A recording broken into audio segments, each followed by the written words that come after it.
The Holocene has ended.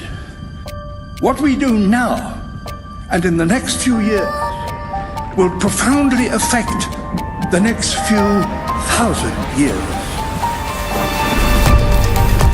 The only conditions modern humans have ever known so far are changing, and changing fast. Nothing stays the same on this planet. Everything changes. The Earth is going into one of these jumps, and you don't know what is going to be on the other side of those jumps.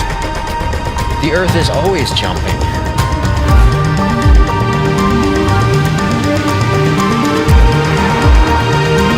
Things move on this planet. Things are not still. Everything is turning.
As it begins to run out of fuel, the sun won't simply fade away to nothing.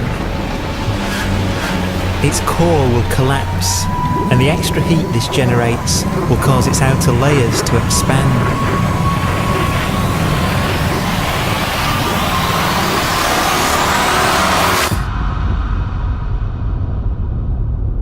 The sun is now dead. Its remains slowly cooling in the freezing temperatures of deep space.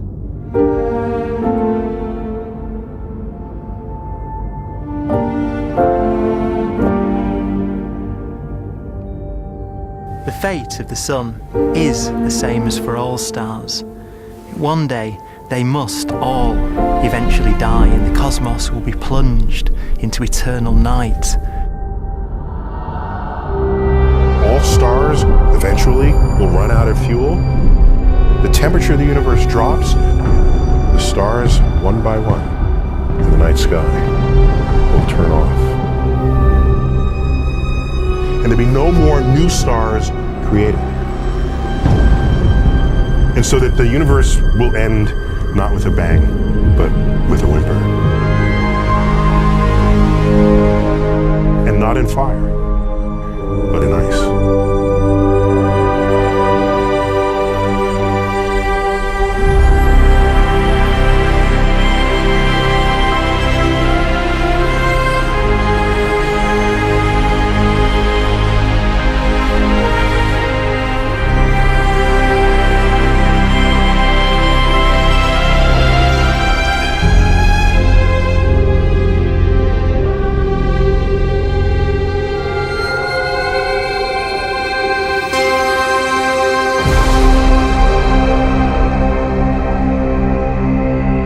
With no fuel left to burn, a white dwarf's faint glow comes from the last residual heat from its extinguished furnace.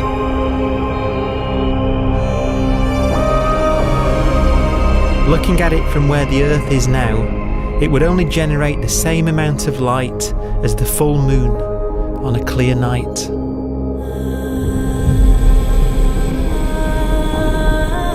The faint glow of white dwarfs will provide the only illumination in a dark and empty void littered with dead stars and black holes.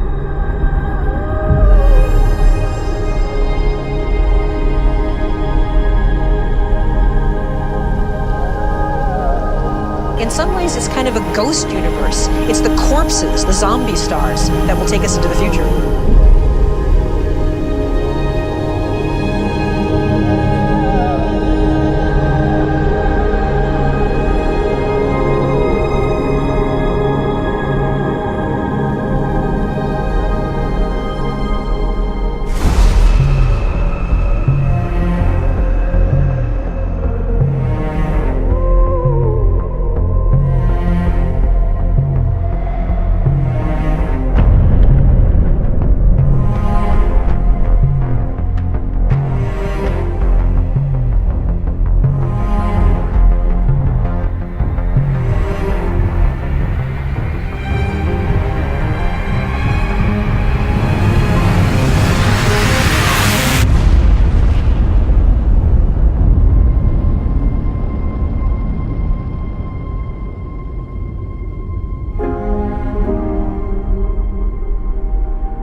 A black dwarf will be the final fate of those last stars. White dwarfs that have become so cold that they barely emit any more heat or light. Black dwarfs are dark, dense, decaying balls of degenerate matter. Little more than the ashes of stars. Their constituent atoms are so severely crushed that black dwarfs are 1,000,000 times denser than our sun.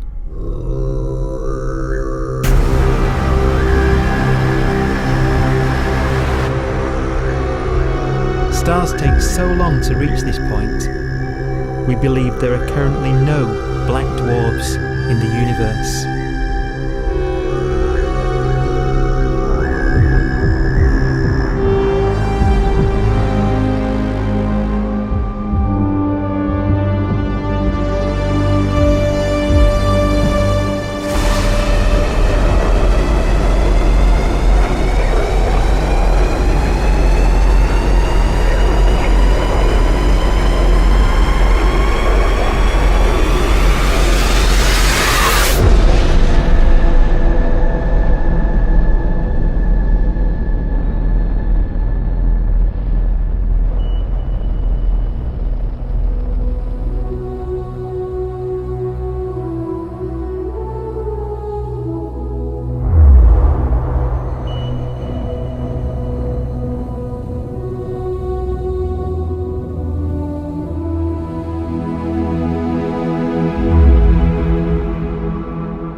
We have a pace of life that's based on really the energy available to us now. You could imagine living conscious systems which have a very different pace and therefore can extend out at least a lot farther than you'd imagine otherwise. You could have a living system where if it had a thought every 10 trillion years, that would seem normal. Even if our life dies out, one could imagine at some time arbitrarily far in the future, a fluctuation occurs which allows intelligent life to exist again for a little while. So you might have islands in time of intelligence.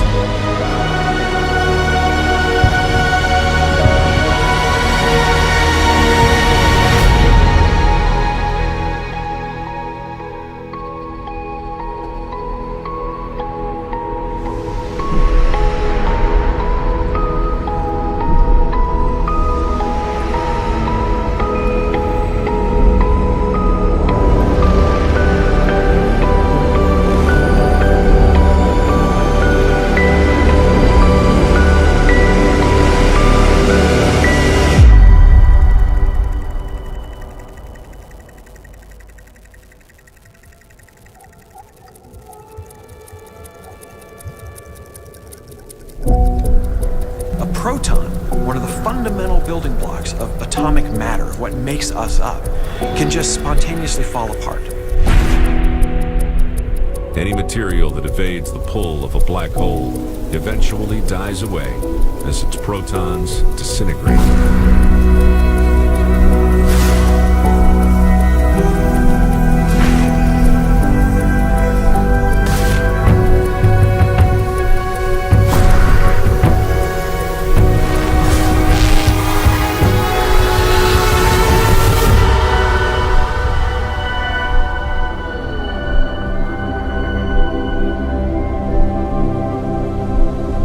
matter inside black dwarfs, the last matter in the universe, will eventually evaporate away and be carried off into the void as radiation, leaving absolutely nothing behind.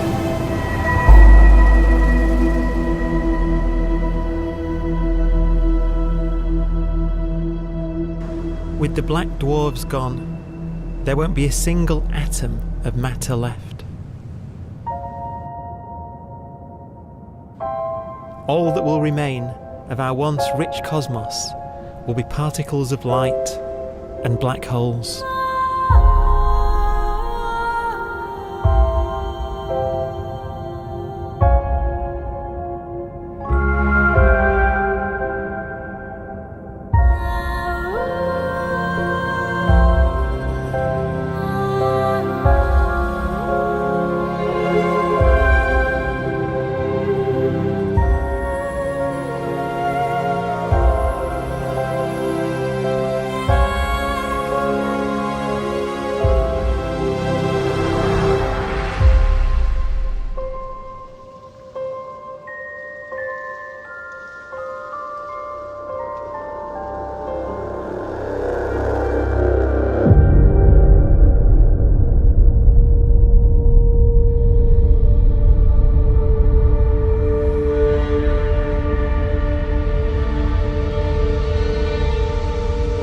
The arrow of time creates a bright window in the universe's adolescence, during which life is possible. But it's a window that doesn't stay open for long. As a fraction of the lifespan of the universe, as measured from its beginning to the evaporation of the last black hole, life, as we know it, is only possible for 1,000th of a billion billionth of a percent.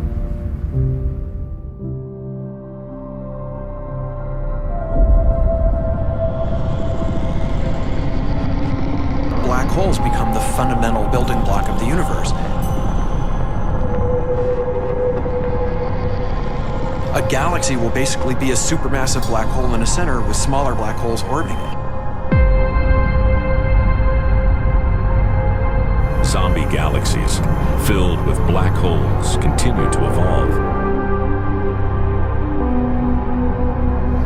They'll eat each other and they'll get bigger, and maybe they'll fall into the supermassive black hole and it'll get bigger. The universe will still be an exciting, dynamic place.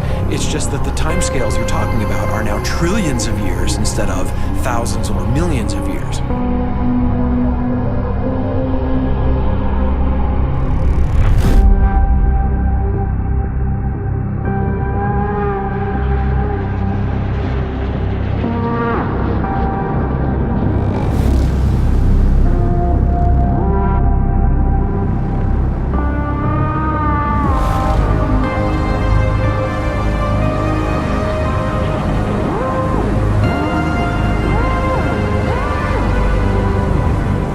Black holes can bang on space-time like mallets on a drum.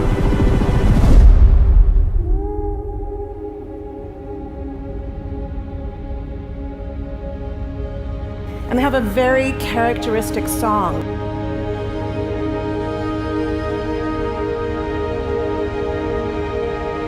Imagine two black holes that have lived a long life together. At the end of their lives, they're going around each other, crossing thousands of kilometers in a fraction of a second. As they do so, they leave behind in their wake a ringing of space, an actual wave on space-time.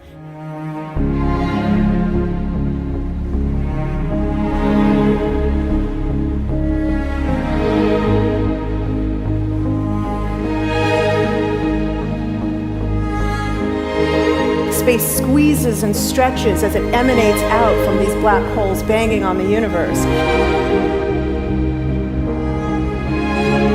Those are the gravitational waves. They are literally the sounds of space ringing. And they will travel out from these black holes at the speed of light as they ring down and coalesce to one spinning, quiet black hole.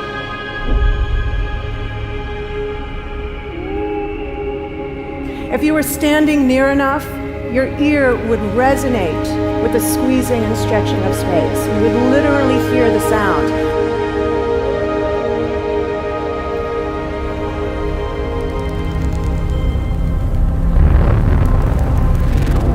Imagine a lighter black hole falling into a very heavy black hole. The sound you're hearing is a light black hole banging on space each time it gets close.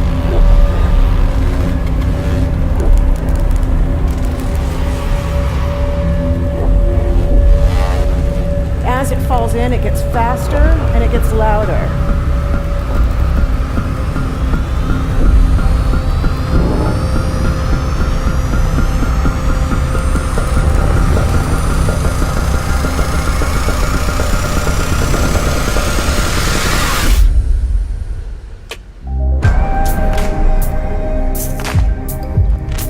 Scientists used to think black holes were immortal, but even these will one day die.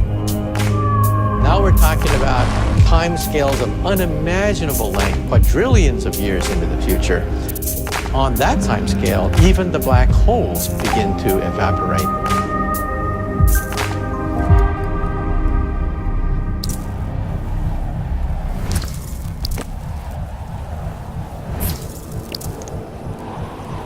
According to quantum mechanics, space is filled with virtual particles, antiparticles, that are constantly materializing in pairs, separating, coming together again, and annihilating each other.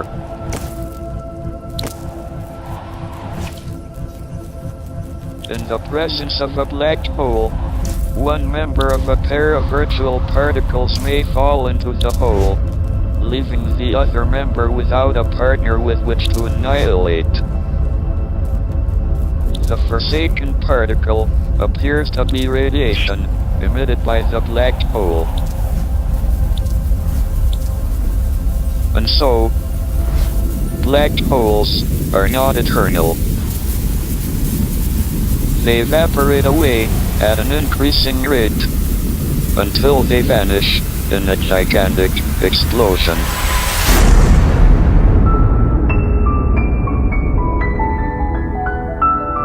Quantum mechanics has allowed particles and radiation to escape from the ultimate prison, a black hole.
Philosophers and poets have asked the question, will the world end in fire or ice?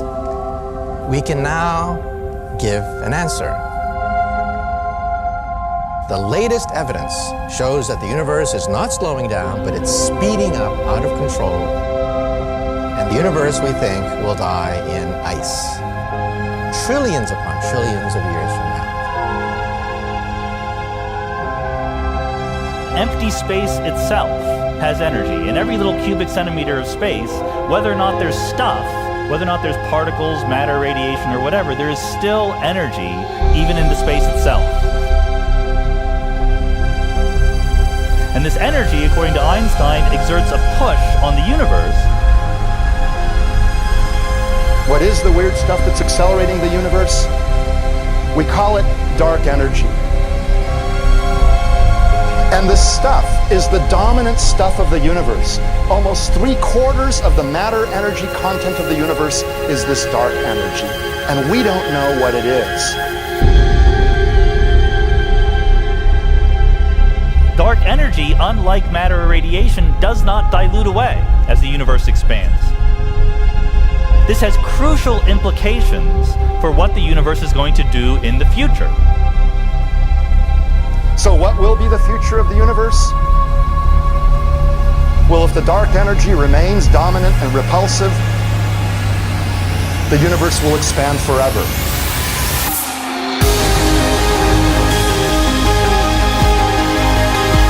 Faster and faster and faster with time.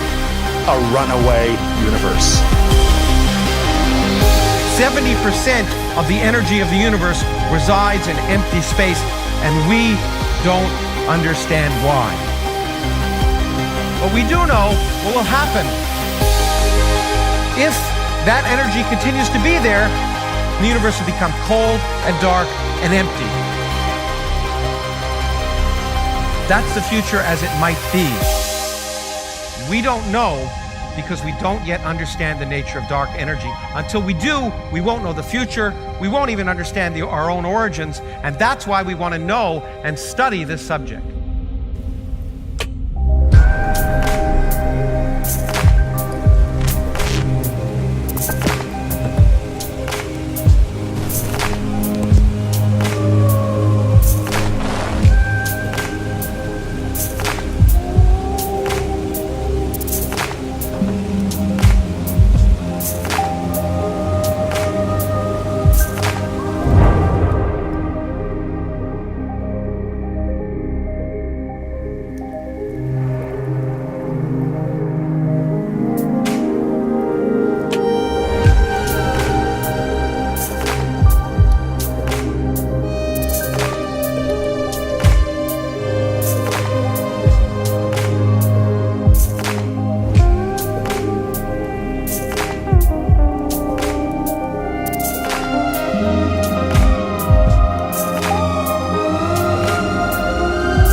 Forecast does seem to be for an ever colder, ever emptier universe.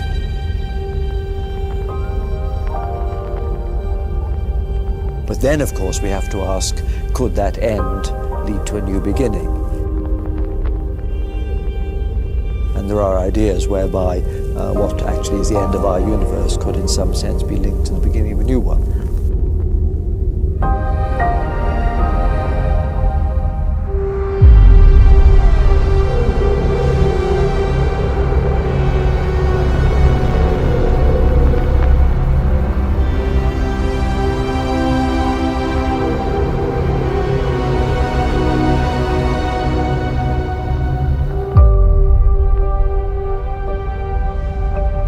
We've worked out the mathematics, the equations. They seem to say that if you have an atom smasher that can concentrate tremendous amounts of energy at a single point, you can perhaps open up a gateway, a baby universe.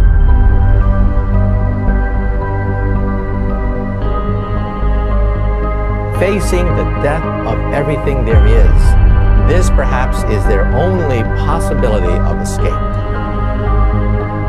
And this also raises a very intriguing possibility, sheer speculation of course, that perhaps any universe that has intelligent life in it will create baby universes, will create lifeboats, and proliferate child universes. So an evolution may take among universes in the multiverse. Survival of the fittest may take place. So those universes which do not have intelligent life are infertile. They have no children. But those universes that have mild temperatures, stars like us, would create civilizations that can open up child universes, and they would then proliferate.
after an unimaginable length of time, even the black holes will have evaporated and the universe will be nothing but a sea of photons gradually tending towards the same temperature as the expansion of the universe cools them towards absolute zero.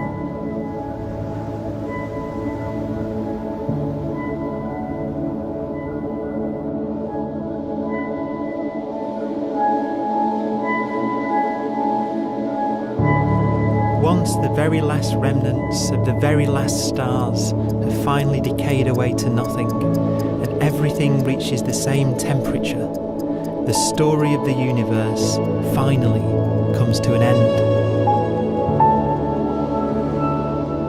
For the first time in its life, the universe will be permanent and unchanging.